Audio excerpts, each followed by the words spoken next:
you're alone. Good. The twins thought now would be a wonderful time to pay a visit to my chambers. Rather than listen to them bicker over tonight's snacks and tomorrow's plans, I seized the first opportunity to make my escape. To their credit, they decided against intruding on your peace and quiet.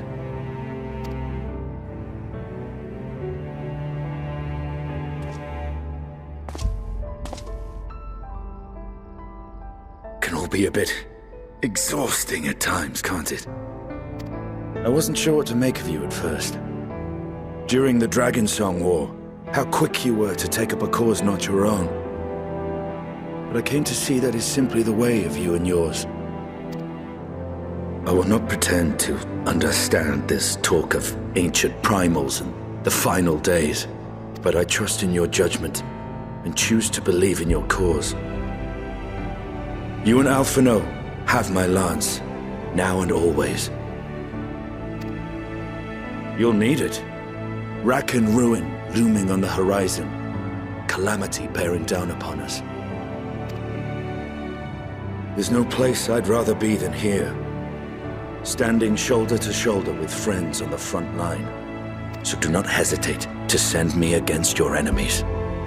I'll make them rue the day they met me. Now, if you'll excuse me, I could do with a little air. If Alphino asks, I was never here.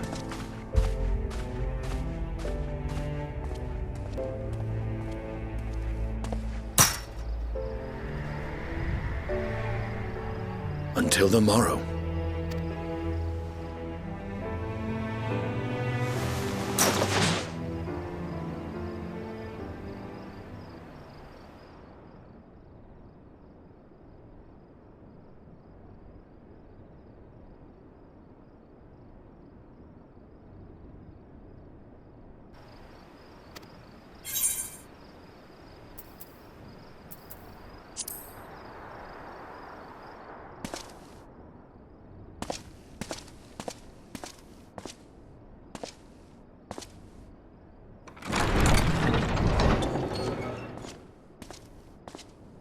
Oh, apologies. I didn't mean to...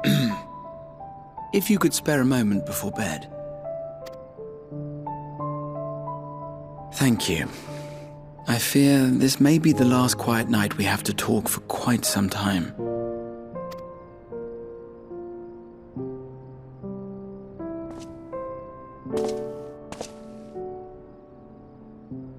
I am troubled of late. Unwarranted concerns, perhaps. I hope. Nevertheless, I feel compelled to share them with you.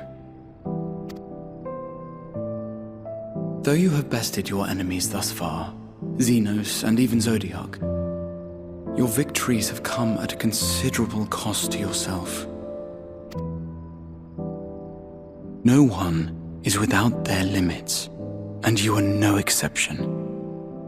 I worry the added weight of the final days will prove more than you can bear.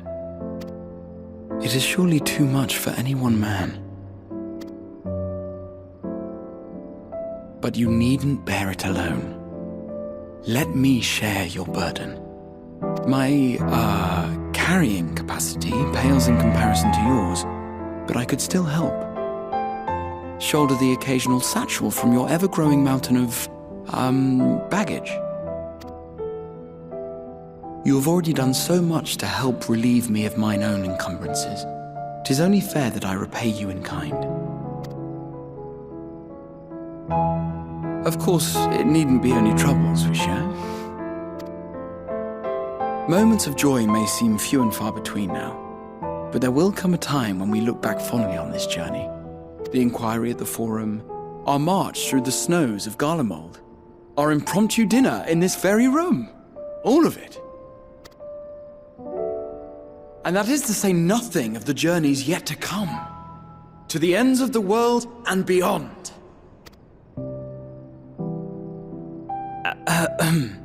But tomorrow will be no less busy than today, and I've kept you from your rest long enough.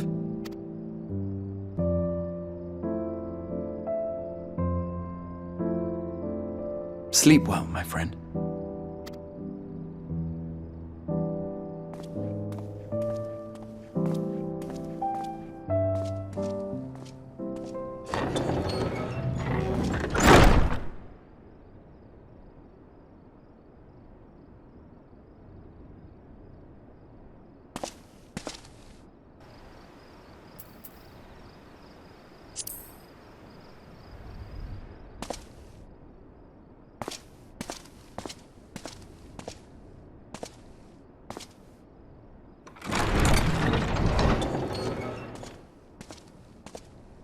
Evening. I hoped you hadn't crawled beneath the covers just yet. If you'll indulge me for a moment, I have a favor to ask.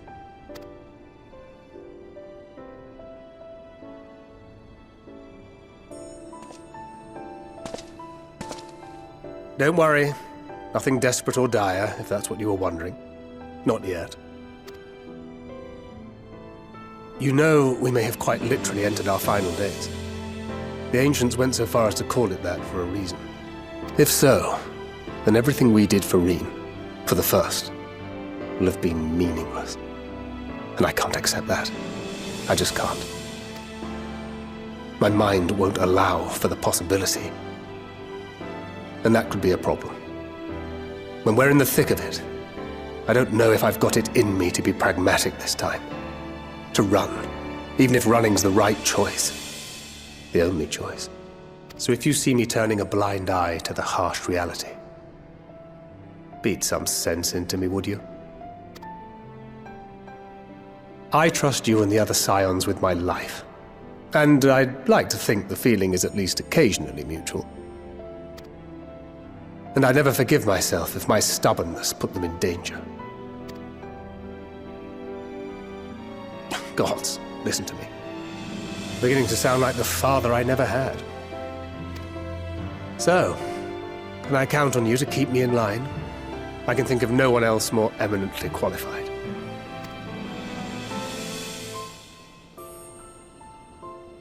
Excellent. Now I can breathe a bit easier. Which isn't to say that I will, given what we're up against. Let's keep this little chat our secret. I'd rather not have anyone scolding us for burning the midnight oil.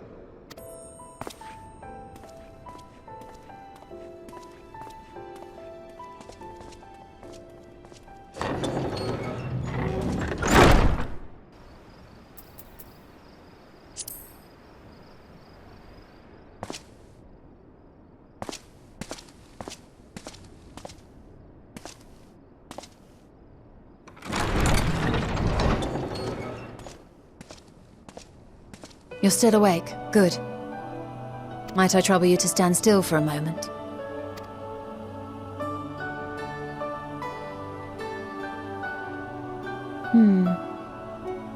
Nothing appears out of the ordinary.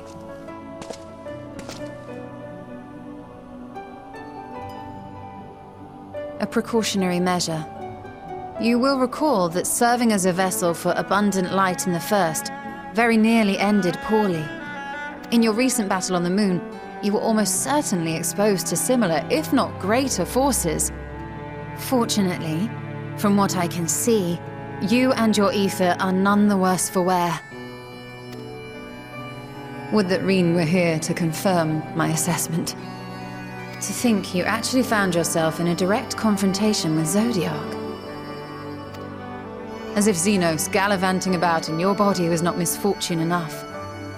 Did you so grossly offend every single deity in a past life that they saw fit to place a curse upon your soul? Forgive me. That was in poor taste. I recall vividly how battered and broken it was in the depths of Amarant. Would that you could have seen it with your own eyes. Mayhap then you would understand why the greater part of me is glad you did not. It was a horror beyond description. Promise me you will be careful, that you will seek my counsel if you feel unwell. That puts my heart at ease, if only a touch.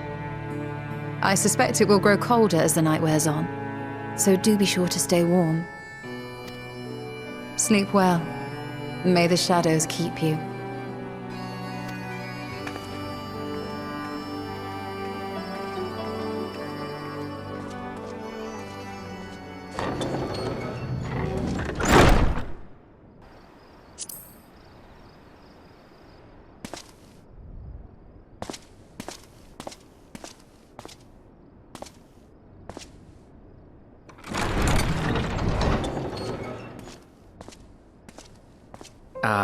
I hope I didn't wake you. I pray you will forgive the unannounced visit, but I wish to speak with you before retiring for the night.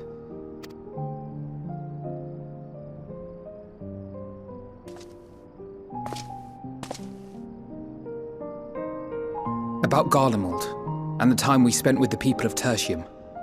Dangerous though it was, I'm glad we had the opportunity to treat with Eulus and Quintus. I was worried what might happen after we were collared.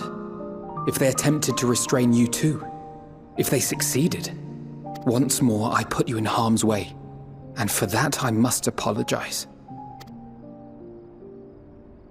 Or rather, I should thank you for trusting in me time and time again.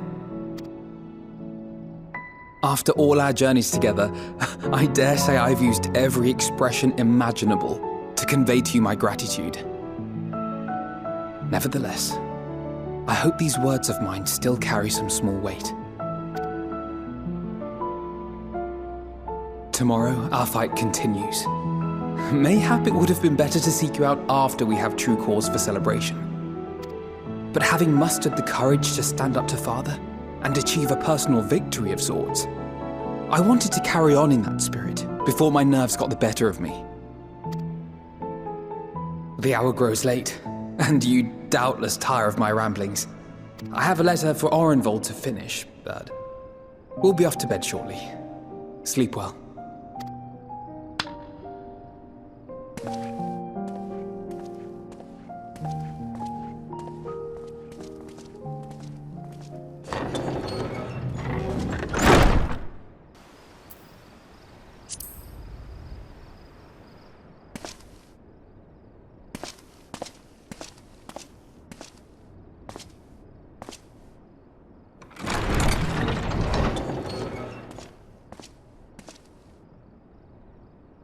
Craving a midnight snack, were you?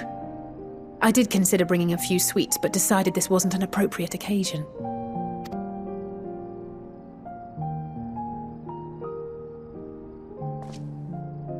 I couldn't sleep.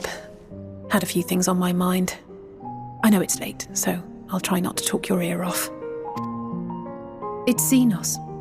I keep thinking back to Garlemald when he'd taken control of your body.